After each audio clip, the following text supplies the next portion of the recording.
sebagai bagian dari harga penjualan, dan sisanya dibayar dalam beberapa kali angsuran.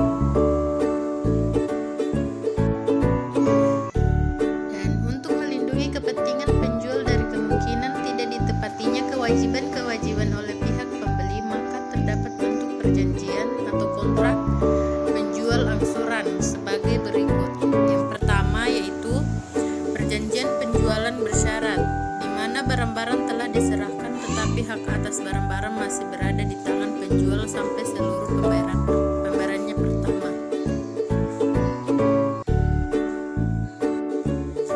Yang kedua, pada saat perjanjian ditandatangani dan pembayarannya pertama telah dilakukan, hak milik dapat diserahkan kepada pembeli, tetapi dengan menggadaikan atau menghipotek untuk bagian harga penjualan yang belum dibayar kepada si penjual. Yang ketiga, hak milik atas barang untuk sementara diserahkan kepada suatu badan, terus sampai pembayaran harga penjualan dilunasi. Setelah pembayaran lunas oleh pembeli, baru trustee menyerahkan hak atas barang-barang itu kepada pembeli. Perjanjian semacam ini dilakukan dengan membuat akte kepercayaan.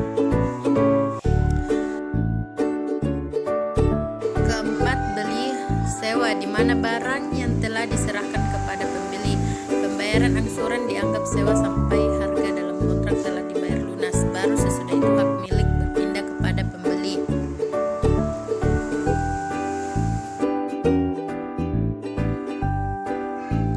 Untuk mengurangi atau menghindari kemungkinan kerugian yang terjadi dalam pemilikan kembali, faktor-faktor yang perlu diperhatikan oleh penjual adalah sebagai berikut.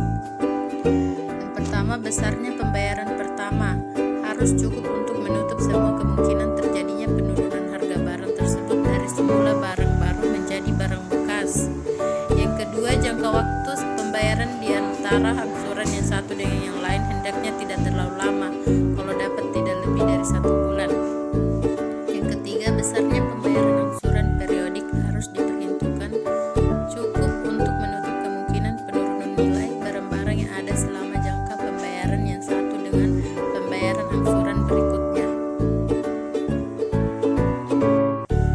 Selanjutnya, pengakuan laba kotor dalam penjualan angsuran. Pada umumnya, pengakuan laba kotor dalam transaksi penjualan angsuran ada 2 cara, yaitu pertama, laba kotor diakui untuk periode di mana terjadinya transaksi penjualan. Yaitu pada cara ini transaksi penjualan angsuran diperlakukan seperti halnya transaksi penjualan kredit. Laba kotor yang terjadi diakui pada saat penyerahan barang dengan ditandai oleh timbulnya piutang atau tagihan kepada langganan. Yang kedua, pengakuan laba kotor dihubungkan dengan periode-periode terjadinya realisasi penerimaan kas.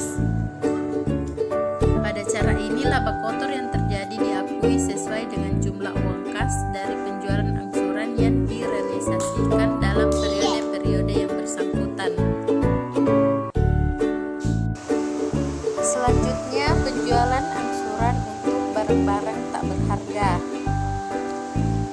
Pada akhir periode diperhitungkan jumlah keuntungan yang telah direalisasikan, yaitu sebesar presentasi laba kotor dikalikan dengan jumlah angsuran yang telah diterima dalam periode yang bersangkutan.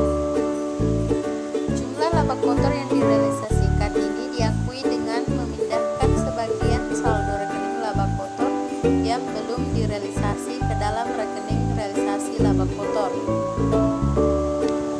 Kemudian, penjualan angsuran untuk barang-barang bergerak.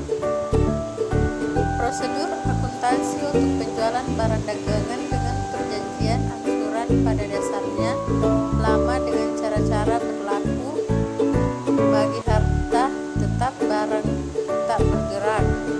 Dalam mencatat transaksi-transaksi penjualan, perlu untuk membedakan antara penjualan reguler atau regular sales dan penjualan angsuran. Hal ini sangat penting, artinya untuk dapat memberikan data bagi perhitungan laba kotor yang diakui sebagai hasil